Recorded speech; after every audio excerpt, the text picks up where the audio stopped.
Hey, what's going on, everyone? All right, so today we got a really cool product for you. If you're looking for an alternative to the expensive micro diameter arrows, I've got the option. I think that'll work for you.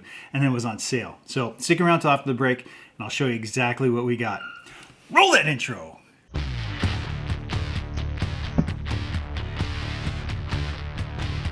Hey everyone. Okay, welcome back. So you're getting ready for hunting season, or at least you should be if you're a hunter. And if not, you're doing 3D. That's fine too. And even target shooting, getting ready for target shooting, or doing some outdoor target shooting. And you want to shoot a longer range. You want to have flatter trajectory, and you want to have a faster arrow with more FOC. Oh man, that's a lot of stuff, right? That's a lot of stuff you got to remember. But basically, I was rolling through Cabela's last night, getting ready for hunting season, and I noticed that they had some arrows on sale, and they were like $15–20 off, and they were these blackout MX6s, blackout MX6s. So they are a micro diameter shaft, Spanish side, micro diameter shaft, and they are 0.006 straightness, so not great. I mean, when you're usually shooting target, that sort of thing, you want 0.001. But, you know, for the price, I couldn't beat these. I mean, they are, let me just grab one out. And I've already taken these out. I just want to show you the box. They are amazingly thin. Can you see that? See how thin they are? As an example, here is an Easton Access. It's hard to tell on the video, but I'll get some footage of this. But comparing them together, this is thinner. 0.201 inside diameter. So 0.201. This is 0.204 inside. Anyway, so rolling through Cabela's, saw these arrows. Couldn't beat the price on them for $6. Now they have this. These veins on them, so is that great for trad archery? Well, if you're not shooting on the shelf, then you can get away with these, but I don't know. I'm not shooting on the shelf right now, but I plan for hunting to shoot off the shelf. I think it's more reliable. You just don't have to worry about anything getting banged around, and you don't have to worry about, you know, the rest getting smashed or out of tune. So I will probably be shooting on the shelf, so I'll get rid of these, but I'll do some testing with these on first, and then we'll build some arrows. We'll build these arrows. And what's really cool about this is also, speaking of that, these have these really cool outserts. So what is an outsert? So an outsert is basically, typically you'll have an insert, which will go inside this shaft, the tube. And it'll sit flush with the end of the tube, and then you'll screw your field point or your broadheads into that. Well, these are so thin that normal broadheads, the threading on a broadhead, or a field point, a 5/16 field point, wouldn't fit in here, right? The threading just wouldn't fit. So what they do to compensate from that is they have an outsert. So this thing has, you know, has this glue stem here. I don't know what you call it. And then you slide that in, and it's thin, but then it expands or tapers up to a point where you can put a regular size field point in there or broadhead. And it's kind of awesome because what it does is this piece extends the arrow, but it also gives it a little bit more weight. And because it gives it that weight, you have that forward to center. And on a good hunting arrow, forward to center, or having the weight at the top of the arrow, is really, really good for you.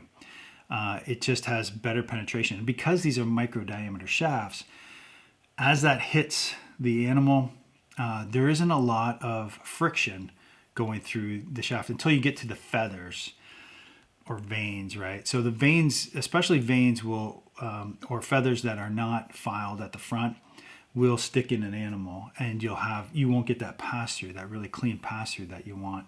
So you leave a good blood trail. Although there's some debate on that, but regardless, it's good to have a pass through because you know that it's probably going to be a quicker kill because you have 2 holes in the animal. But that's one of the reasons why this is really cool. Now, if you're a target archer and you're shooting 3D, then it's really cool to have these really thin arrows because there's less impact by wind. And wind's a big issue when you're shooting out to 30 yards or 33 yards on a traditional bare bow setup. So you have a thinner arrow and there's less chance that this is going to be impacted by wind. And so you can keep your point where it needs to be and not worry about the wind as you shoot it. And the same for hunting. I mean, so there's lots of advantages of having a micro diameter shaft.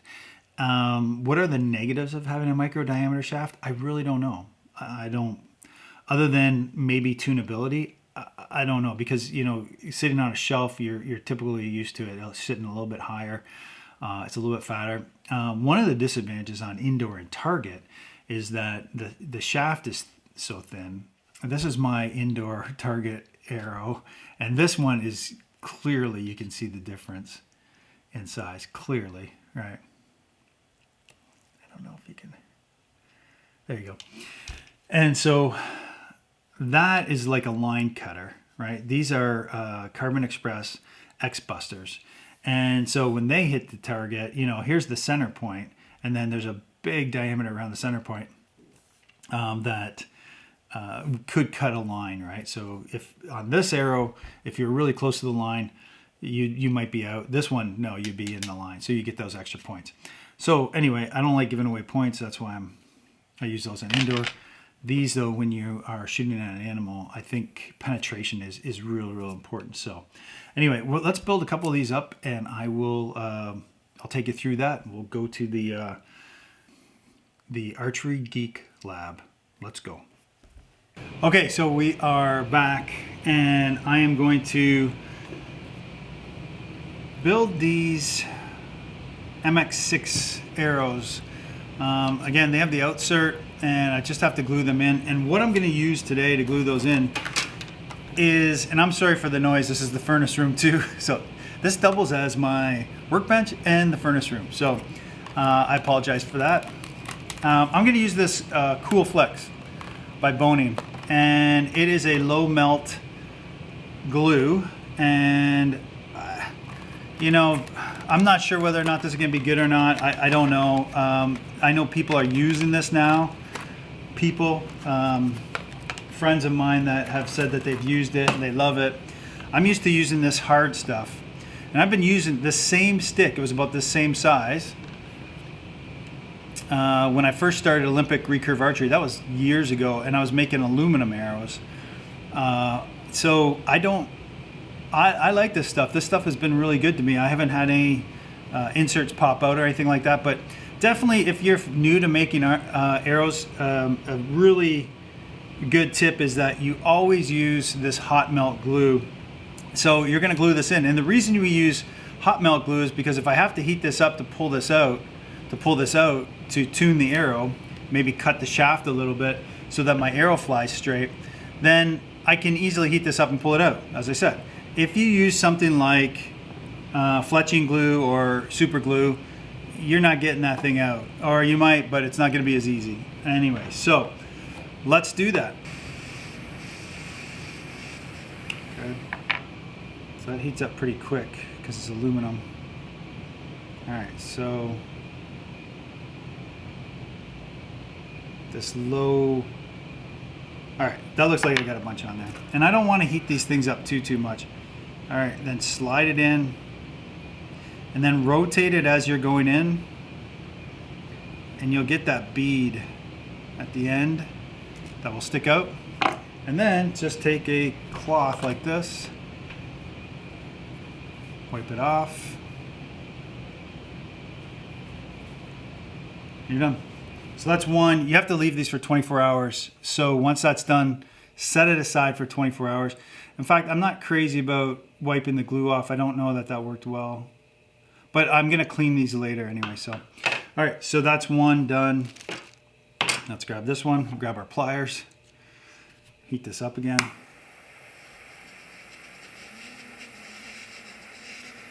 It doesn't look like you got to heat this up too much for this glue to melt on it, but a little more than that.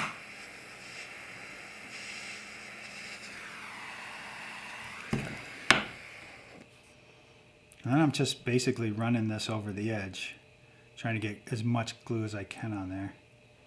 Fill those gaps, those glue gaps. Then roll it on. I'm going to leave that one. So you can see that there is I hope you can see that. Get my face out of there. Good. And there's that blue ring. I'll just scrape that off after it cools. All right, I'm going to do the rest of these. We'll catch you after, and then I'll talk about taking these veins off and putting some feathers on. All right, talk to you soon. Okay, we're back. And I want to remove these veins because I do want to put on the, well, here's a better picture of that. These are 2-inch razor whisper quiet veins. These are what I'm going to use. I'm going to use a 4 fletch on these, and typically I've never done that before, so I actually had a 3 fletch jig here that could be turned into a 4 fletch, but there's an insert in there, and what happens is you unscrew the base of it, and then there's this little plate that sits in there, and it either turns it into a 3 or a 4 fletch jig. And almost all these cheapo jigs that you get out of China have them.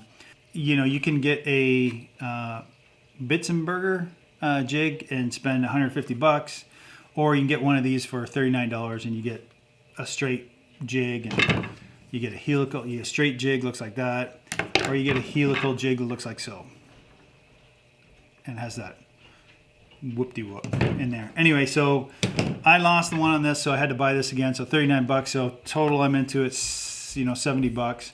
And I've got 2 great fletching jigs, and they actually, this one worked good for 3 fletch. This one works awesome for 3 fletch. I've never had any issues with this. So let's see how it does on 4 fletch. But before we do that, obviously, we have to strip these veins off. I don't know the best way to do this, to be honest with you. So what I use is a Carpenter X-Acto or razor blade knife. Blade, I don't know what it's called, but you can see it's the hooked one, right? And you can put this in any sort of, again, sorry for the noise, you can put this in any sort of knife, but I just use it typically like this. If you can take these, because I want to go that way, so I take the knockout so it doesn't get hurt, because you got to be pretty aggressive with this, and that's kind of where this gets tricky if you're going to do this, because these are glued on really well from the factory. This carbon might splinter, but if you're putting super glue over top of it, it should be okay. It should be okay. I'm not endorsing anything here, so but just take your razor blade on an edge here through, and then you're done, sort of. All right, so now I've cut off the main part of it, but you can see here there is still work to be done. There's still lots of glue left. So you're gonna have to go back over it. And this is where it gets tricky. So now I'm just filing away. Have some music on when you're doing this. Just go at it.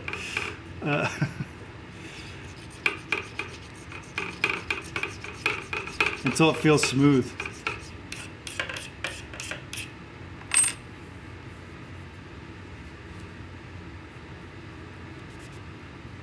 Okay, that one's done. Nice and smooth. We've got the insert in, and this is nice and smooth on this end, and it's ready to be fletched, and we'll fletch that one up here in a second. So I have a mark on my jig here. Can you see that?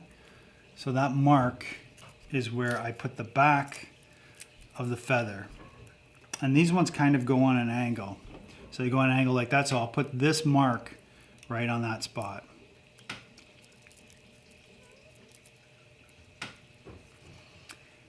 Hopefully you can see that. right on that mark. Line this up.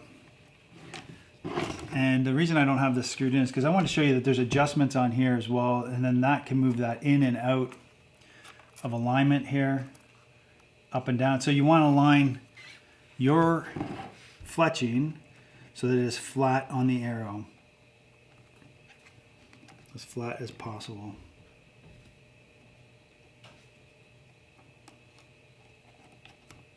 Tighten that down.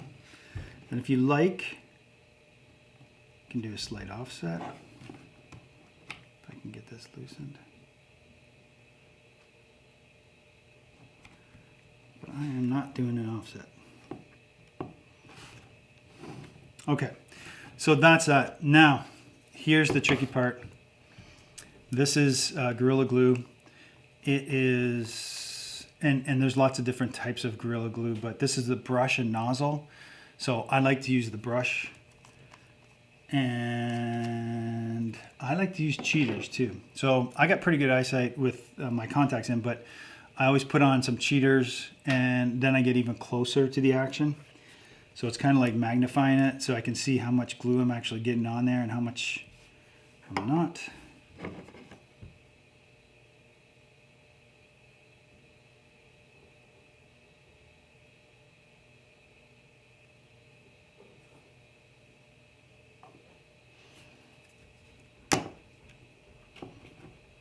Place that on, the magnet catches it, then I'll slowly push it onto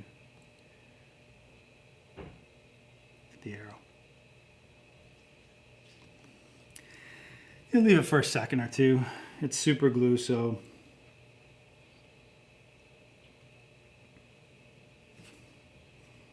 then squeeze the clamp, pull off, give it one rotation till it clicks. Just like so.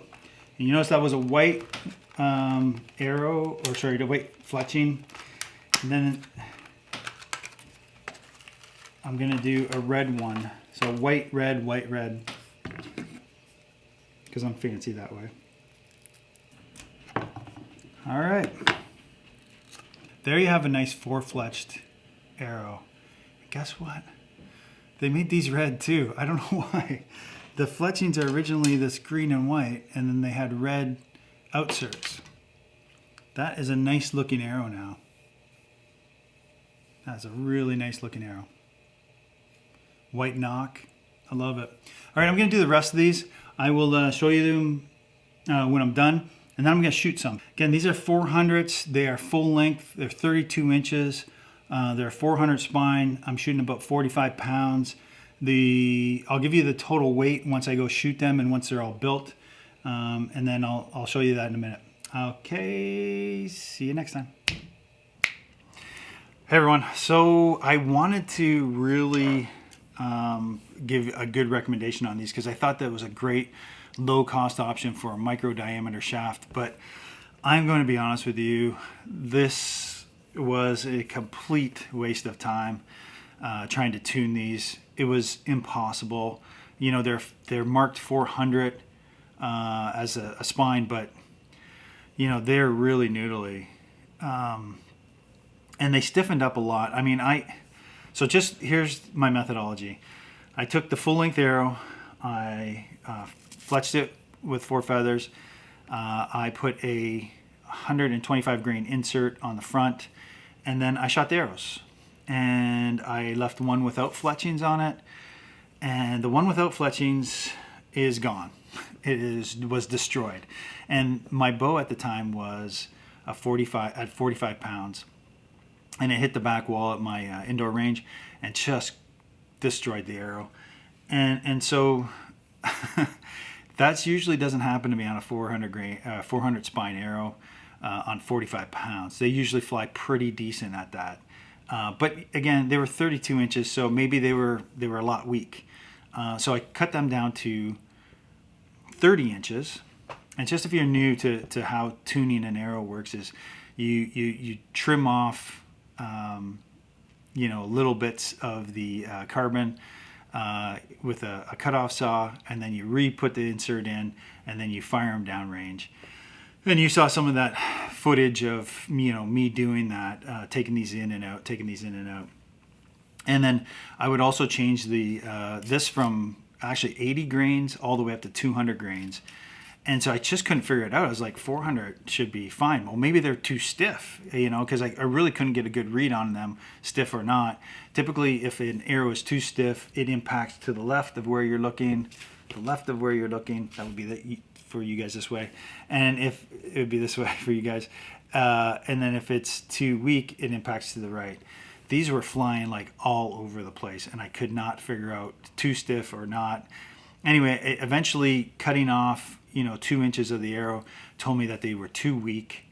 So I went in, and at that time I was using a 200 grain tip. I went down to a 80 grain tip, and they just went wonky again, like crazy wonky. I can't recommend these. I don't know how to tune them. I think that they tune okay for a 35-pound bow, which I actually shot them out of a 35-pound compound bow, and they shot straight. They shot great.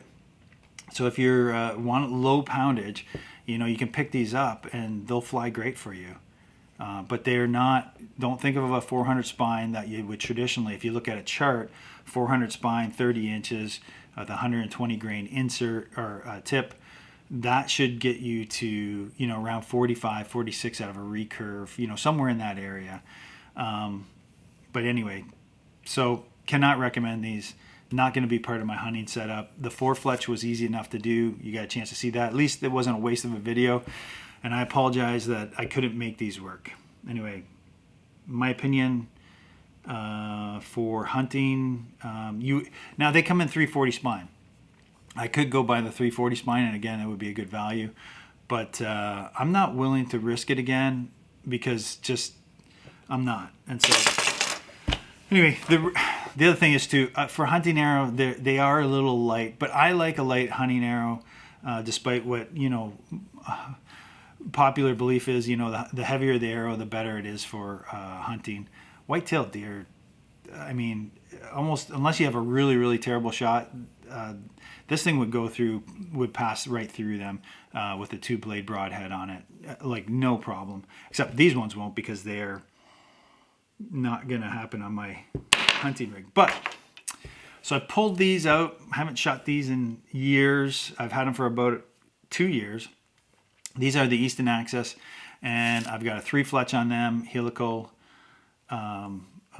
parabolic feathers. Sorry, those are 4-inch parabolic feathers, and with a 125 up front. And these things, these are a 500 spine, and they are, for some reason, I don't know if it's this micro coating or what on them, but they seem to fly really, they fly better, but they are a little soft. So now they fly decently, and so I can get a good read on them. And they're heavier arrows, which is good. And they're impacting weak, right? So I don't want to go less than 125 because that's how heavy my broadheads are. So I have to tune with a 125. So these are a little weak. I could cut these down a little bit more too, but I'm not going to. What I'm going to do is I ordered some 400 spine Easton Access arrows. These are killer arrows.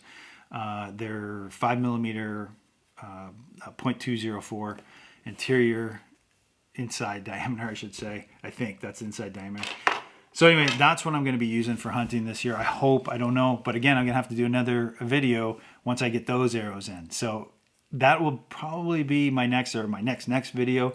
So if you want to watch that, stick around and make sure that you hit subscribe, like, comment below. Maybe I'm doing something wrong. I'd love to hear it. If you think that I can make these work by doing something else, and I've tried a million things, I would love to hear it, because I'd love to save the money on these. I'd love to give you guys good insight. Right now, MX6 blackouts from Cabela's, not good.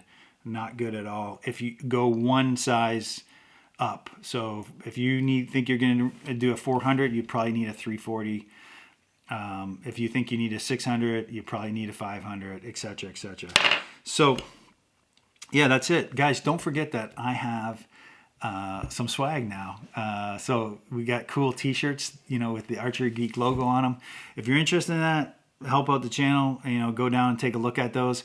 If you can, make sure you check out the Push Archery podcast. I got featured on it, and I did an interview with Matt, and I think that it turned out pretty good. Matt's a great guy, great interviewer, and he brings out the best in everyone that he interviews, so I love it. Anyway, so that's it for me today. I apologize that we didn't get you a good review, get you a good arrow that you could save some money on. I will keep looking though, and I'll make a video if that happens. If you have a suggestion on maybe what is a good arrow to you and a good affordable arrow, I'd be happy to buy those, review them, and put those up. So anyway, that's it for today. Until we talk again, enjoy the great outdoors. Talk to you soon.